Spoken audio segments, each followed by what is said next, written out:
15వ వచనం ఉంటుంది. 57.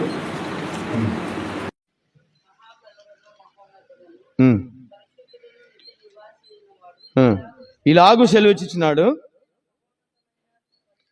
నేను మహోన్నతమైన పరిశుద్ధ స్థలంలో నివాసించువాడను, ఆయనను వినియమ గల వారి ప్రాణమును ఉజ్జింపజేయుటకును, నలిగిన వారి ప్రాణము ఉజ్జింపజేయుటకును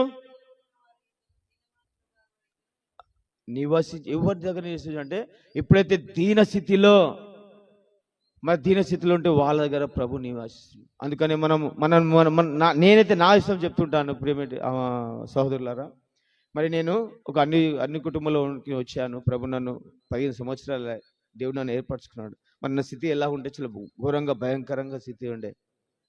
నేను హైదరాబాద్లో ఇక గుండెల వాళ్ళెంబడే తిరుగుడు, కొట్లాటలు, కుస్తీలు కొట్లాడాలు, ఇవే నావి ఉండే. అలాంటి స్థితిలోకి వెళ్ళి ప్రభు నన్ను కాపాడినాడు.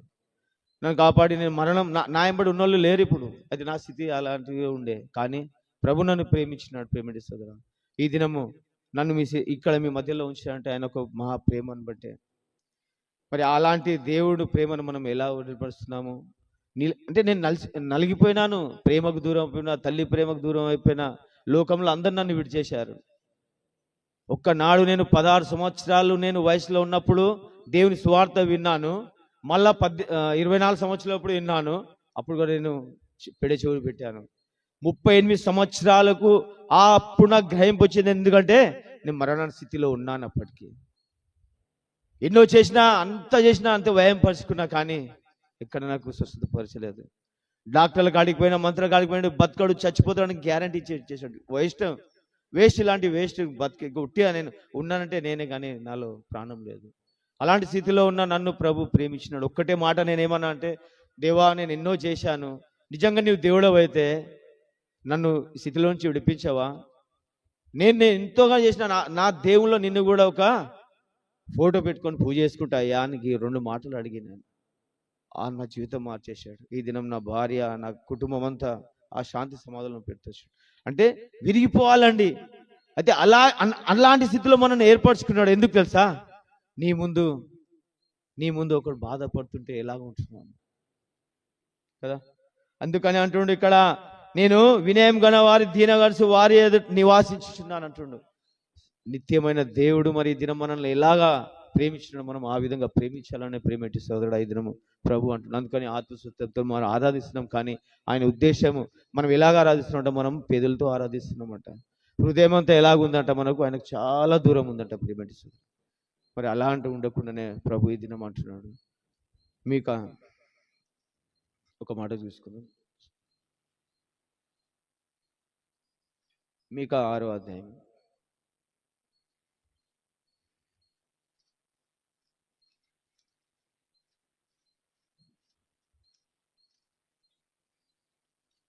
ఆరో అధ్యాయం 6వ వచనం.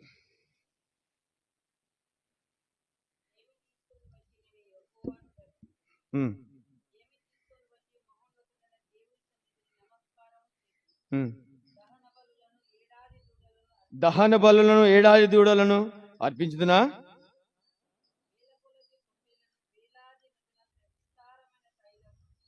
ఆయనకు సంతోషం కలుగజేయునా?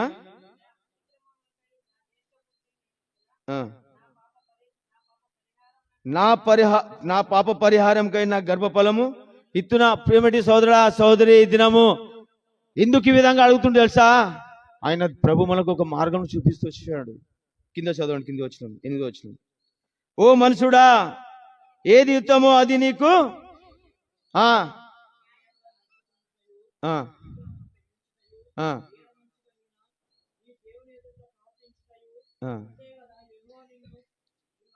ఏం అడుగుతుంది ప్రేమటి సోదరా? ఇంతే కదా ప్రభు మనని అడుగుతున్నాడు. నీ ఆస్తులు తెచ్చి నాకు ఈ మాట లేడండి. ఏం అడుగుతున్నాడంటే, ఆయన చూపించిన మార్గంలో మనం న్యాయంగా నీతి న్యాయంగా ప్రవర్తించుంటే అదే అడుగుతున్నాడు. అదే నీతి న్యాయం అంటే ఇప్పుడు చూసుకున్నాం కదా మనము. మార్క్స్ వార్త 12వ అధ్యాయం 33వ వచనంలో, తను వలే తను పొనుగు అని ప్రేమించానని ఆజ్ఞ. మరి మనం అవి చేయకుండా ఏం చేస్తున్నాం తెలుసా? ప్రభువుని సంతోష పెట్టాలనుకుంటున్నాం. ఎలా సంతోష పెట్టాలనుకుంటున్నాం? ప్రభువు ఏం చేస్తే మనం చేస్తున్నాం అని వచ్చి మనుషులు చూడాలి, ఏమేమో చూస్తాం మనం. కాదు, దేవుడు చూస్తున్నాను, మన హృదయపూర్తిగా ఆయన చిత్తము చేస్తున్నాం ప్రియమైన సోదరుడా. రండి యెషయా 1వ అధ్యాయం. ఇది నా మాటలు కాదు, పరిశుద్ధ గ్రంథమైన దేవుడు లేఖించిన మాటలు చెప్తున్నాడు ప్రియమైన సోదరుడా. యెషయా 1వ అధ్యాయము 11వ వచనం.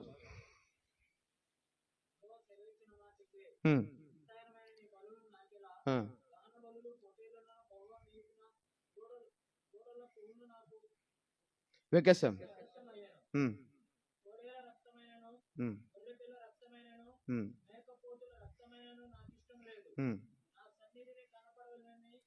నా సన్నిధి మీద కనబడాలి మీరు వచ్చుచున్నారే, త్రొక్కుటకు మిమ్మల్ని. చూడండి, మనం ఎలా ఉన్నామంటే మనం ఎట్లా ఆయన ఇష్టం లేకుండా కేవలం నేను ఇట్లా చేస్తే అందరూ సంతోషపెట్టాను కాదు, ప్రభుని సంతోషపెట్టాలి. ఎందుకంటే మనము ఈ పరిశుద్ధమైన ఆహారంలో ప్రవేశించిన అర్హత లేని వారిని మనల్ని ప్రేమించిన ప్రభు. మరి ఈ దినం ఆయనకు ఎలాగ ఉండాలంటే 17వ వచనం, కీడు చేయుట మానుడి, మేలు చేయ నేర్చుకొనుడి, న్యాయము జాగ్రత్తగా హింసింపబడిన వారిని విడిపించాలి. ఇంకా తండ్రి లేని వారికి న్యాయం తీర్చుడి,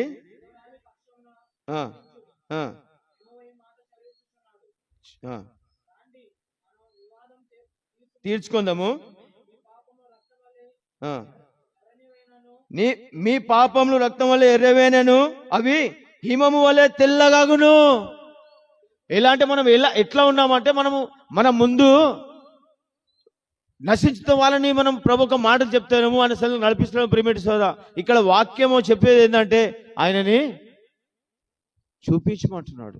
మనం ఏ విధంగా చూపిస్తున్నాము ఇక్కడ క్లియర్గా చెప్తున్నాడు, ఇవన్నీ చేసేది కాదు, నాకు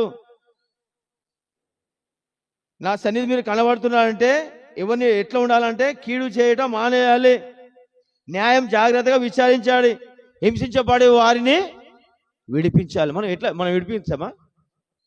యేసుక్రీస్తు ప్రతిష్ఠిత నామము మనం ప్రకటించే ద్వారానే ఆ రక్షణ నడుస్తాడు ప్రియమైన సోదరా. మరి అదే ప్రభు అంటున్నాడు, ఈ దినం నువ్వు ఆత్మశుద్ధంతో ఏ విధంగా ఆరాధిస్తావు, నిజంగా హృదయపూర్తిగా పేదలతో కాకుండా మన హృదయంతో ప్రభువును ఆరాధిస్తున్నామా? ఇంకొక మాట చూసుకుందామండి.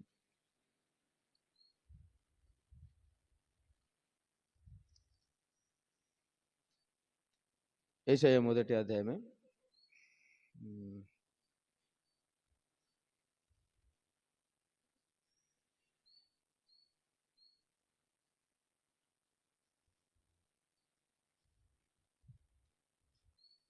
క్షమించండి 29వ అధ్యాయము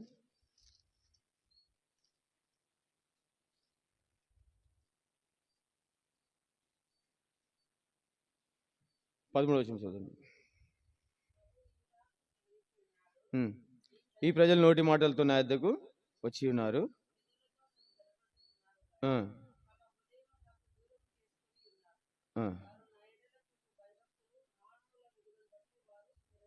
వారు నా ఎడల చూపు భయభక్తులను మానవ విధులను నెరవేర్చుకోవాలని చూస్తున్నాం ప్రియమైన సోదరా. మనం ఎట్లా అంటే ప్రభు యందు భయభక్తులు కలిగి ఉంటున్నాం, ఎందుకంటే ప్రభు మనం చూస్తలేడు కదా. ఆ చూసే దేవుడు మనని ప్రభు ఎప్పుడు చూసేదానికన్నా ఎలా ఉండాలంటే 58వ అధ్యాయంలో, ఇదే యెషయా 58వ అధ్యాయంలో చెప్తున్నాడు చూడండి. 1వ అధ్యాయం 1వ వచనం,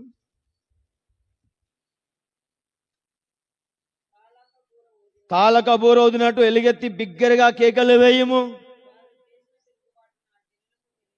వారు చేసిన తిరుగుబాటు నా జనులకు, నా జనులు అంటూ నా జనులు యాకోబు ఇంటి వరకు ఆ పాపం తెలియజేయము. మనకు ప్రభు చూపిస్తున్నాడు, మనం అది చెప్పాలి అనేక ఆత్మల భారం కలిగి ఉండాలి. అదే అంటున్నాడు మనం చదువుకున్న కాడ ఏమంటుండే 5వ వచనం, మన 40వ అధ్యాయం 5వ వచనంలో అంటున్నాడు, ఆయన చిత్తం ఏది చూపిస్తున్నాడు ప్రియమైన సోదరుడా.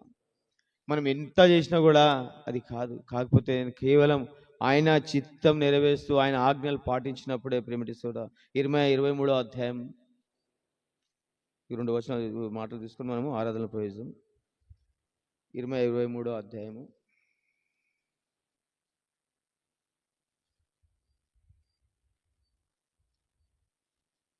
29 వచ్చింది.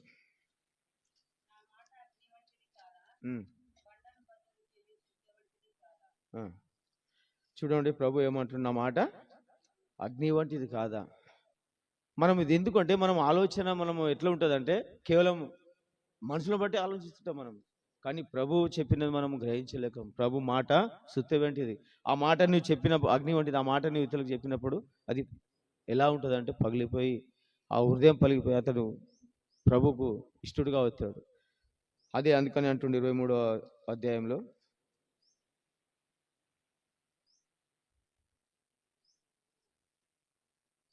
2వ వచనం చదవండి. 23:2.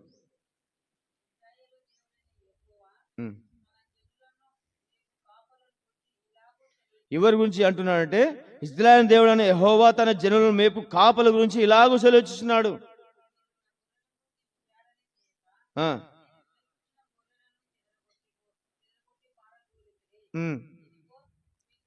దుష్కాలను బట్టి మిమ్మల్ని శిక్షించబోచున్నాను. ఇదే యెహోవాకు. ఇంకా మన స్థితి, మన ఇలా స్థితి ఎందుకుందంటే ప్రభు శేషంగా చెప్తున్నాడు. ప్రభు ఏమంటున్నాడంటే ఆయన మనం ఎలా ఉంటాం, కానీ ప్రభు శిక్షించబోతున్నాడు. ఆ శిక్షణ మనం అర్థమవుతలేదు. మనం ఉన్నాం అనుకుంటున్నాం, కానీ కాదండి. మనం అనుకుంటాం ఆయన ప్రేమ స్వరూపి, ప్రేమ గల దేవుడు అనుకుంటాం, కాదండి. ప్రభు ఎప్పుడైతే ఆయన చెప్తున్నాడు కదా, నిర్గమకాండము 15వ అధ్యాయంలో ఉందిగా ఆ మాట, తండ్రుల దోషము 3 తరాలు అంటారు. ప్రియమటి సోదరు, మనం ఇంకా అలా స్థితిలో ఉండి ప్రభు ఒక మాటలు వినకుండా, ఆయనకు ఆజ్ఞలు కట్టడలు ఉండకుండా మనం అనుసరించే ప్రభు ఆ శిక్షణ మన మీద కాక మా పిల్లల మీద. నేను అదే చెప్తాను, మా ఇంట్లో కూడా చెప్తాను, కాదమ్మా దేవునికి భయపడాలి. మనం ఇట్లా ఉన్నాం చాలా. మన పిల్లలు ఎలాగ ఉండాలి అడుగు. మా భార్యకి చెప్తూనే ఉంటాను నేను. ఎందుకు చెప్తా తెలుసా? సరైన సమయాన్ని మనం ప్రభుని తెలుసుకున్నాము. ఇదే మాట నాకు ముందే తెలిసింటే ఎప్పుడో నేను దేవుని ప్రేమిస్తుంటే, దేవుని దగ్గర నేను ఉంటుంటే అనేక ఆత్మ లక్ష్యపడుతుండే అని నా భార్యకి చెప్తాను. పిల్లల ముందు ఇట్లా ఉండాలి మనం అని.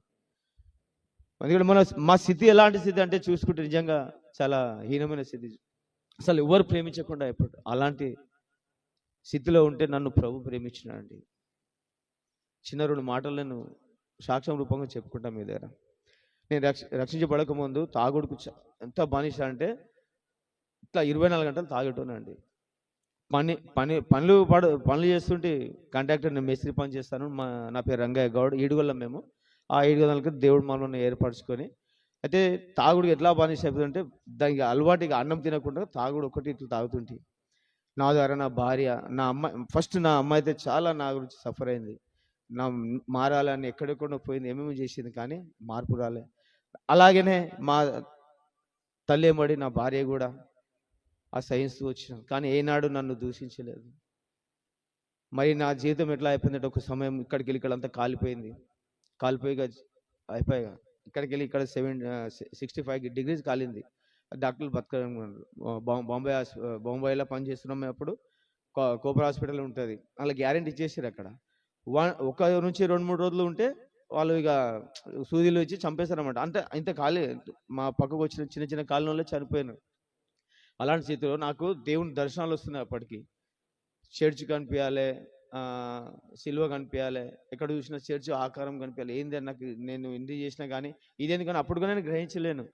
ఇక అలాంటి స్థితిలో మా అమ్మ వాళ్ళకి తెలిసింది. మా అమ్మ వాళ్ళు వచ్చారు, మళ్ళీ నన్ను హైదరాబాద్ తీసుకుంటారు. మేమందరం వెళ్ళిపోయినాం. ఇక అలాంటి చర్చలో మళ్ళీ నన్ను ఎవరు ప్రేమించుకుంటే ఎట్లా అయిపోయినా అంటే, నా ఫ్రెండ్స్ నా మొత్తం ఇంత కాలినప్పుడు చాలా ఇంకా భయంకరంగా ఉంటుంది. నన్ను ఎవరు చూడలేకుండా, నా ఫ్రెండ్స్ కూడా ఎట్లా క్లోజ్ ఉన్న ఫ్రెండ్స్ నాకు దూరం అయిపోయారు.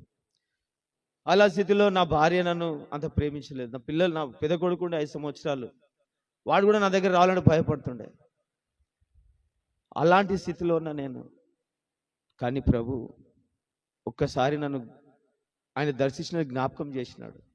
ఆ జ్ఞాపకం చేసినప్పుడు నేను ఒక్కసారి జ్ఞాపకం చేసుకున్నా, అవును దేవా, మరి నేను ఎన్ని గానం చేసినా కదా, నా జీవితం ఇలాగ అయింది. చావాలన్నా చస్తలేను. ఒక్కసారి నన్ను వేడుకున్నాను. దేవుడు నన్ను ఎలాగే మార్చిందంటే, తాగుడు నుంచి విడిపించి, ముఖ్యంగా తాగుడు నుంచి నేను మాట్లాడే స్వభావం ఎల్లుంటుందంటే, ఎవరిని ఇట్లా ప్రేమతో మాట్లాడాను. ఎవరైనా ముంగడికి చాలా భయంకరంగా మాట్లాడుతుంటే ఆ మాటలు కూడా ఇప్పుడు నా జ్ఞాపకం కూడా చేసుకోవాలనిపించదు, అటువంటి మాటలు మాట్లాడుతుంటే. నా ఫ్రెండ్స్ అయితే మంచిగా ఉన్నప్పుడే వస్తుంటే, తాగినప్పుడు ఎవరు రాకుండా "అరే, ఎప్పుడు ఏమంటాడో ఎప్పుడు ఏం చేస్తాడో తెలియదని." అలాంటి స్థితి, దేవుడు నన్ను ప్రేమించి నన్ను మార్చి వచ్చినప్పుడు ఫస్ట్ నా తల్లి. అంటే నేను అప్పటికి వెళ్తున్నాను, ఒక అన్న చెప్పిన దానికి హెబ్రోన్కి వెళ్తున్నాను నెలలో ఒకసారి. అట్లా ఆయన వెంబడి వెళ్తున్నాను, అంతేగాని ఆ దేవుడు నిజంగా దేవుడు అని వెళ్తలేను. ఫస్ట్ దేవుడు నాకు తాగుడు మానిచ్చేసిండు. దాని తర్వాత ఫస్ట్ నా తల్లి, నన్ను కన్న తల్లి ఎంత సంతోషపడ్డా తెలుసా? నా మార్పు చూసి, నా కొడుకేనా మాట్లాడేది, నా కొడుక ఈ విధంగా అయిపోయాడు అని డైలీ గమనిస్తుంది ఆమె. నన్ను డైలీ గమనిస్తూ ఆమె చేసే పూజలన్నీ బంద్ చేసేసి, కాదు ఇంకా నేను అప్పటికి రక్షణలో లేను. నాకు అప్పుడు నాలో మార్పు వస్తే నా తల్లి ఏమంటుండే తెలుసా? ఒకసారి చిన్న బక్సింగ్ అంకుల్ సాక్ష్యం పుస్తకం తీసుకొని చింపి పాడేసింది. చిన్న బైబుల్ తీసి చింపి, నాకు చదువు రాదు, చాలా తక్కువ వస్తుంది. ఇంకా అది ఎప్పుడు సరే, ఇంకా అట్లా అలా చదువు రాను నన్ను ఇక ఏదో తీసుకొని మూలకు పెడుతుంటే అట్లా చింపేసేది. మాదిగోళ్ళ దేవుడు, మాదిగోళ్ళ వాళ్ళు కలవాలని చేస్తారు అలాంటి భయంకర మా స్థితిలో ఉన్న మా అమ్మ విగ్రహాలకి చాలా అటాక్ అయ్యే వాళ్ళు. అయితే నా తల్లే నాకేమన్నా తెలుసా? బయటికి వచ్చి ఇట్లా మా 4 వీధులు ఉంటాయి, అట్లా వచ్చి కేక్ వేసింది. ఏమని కేసు అంతమందిలా, ఏసయ్యా నిజమైన దేవుడవయ్యా నీవు, నా కుమారుడు ఎంత మంచిగా అయినంటే కేవలం నీ కృపనే తండ్రి అని అప్పటి నుంచి ఫస్ట్ మా అమ్మ నా బాప్టిజం తీసుకుంది. దాని తర్వాత నేను, నా భార్య, నా పిల్లలు ఈ దినం అందరము దేవుళ్ళు ఉన్నామండి. ఎందుకంటే నేను ఆయనను ఏర్పరచుకోలే, ఆయన నన్ను ఏర్పరచుకోండు కాబట్టి. ఆయన ఇష్టంగా అదే స్థితిలో మనందరం ఉన్నాము. మనల్ని అలాంటి స్థితిలో వాళ్ళను మనం ఏడిపించడానికి మనల్ని ఏర్పరచుకున్నాడు దేవుడు. మరి ఒక వాక్యం చదువుకొని మనం ఆరాధనలోకి వెళ్ళిపోదామండి. దేవుడి సాక్ష్యం దీవించినగా 2 సమూయేలు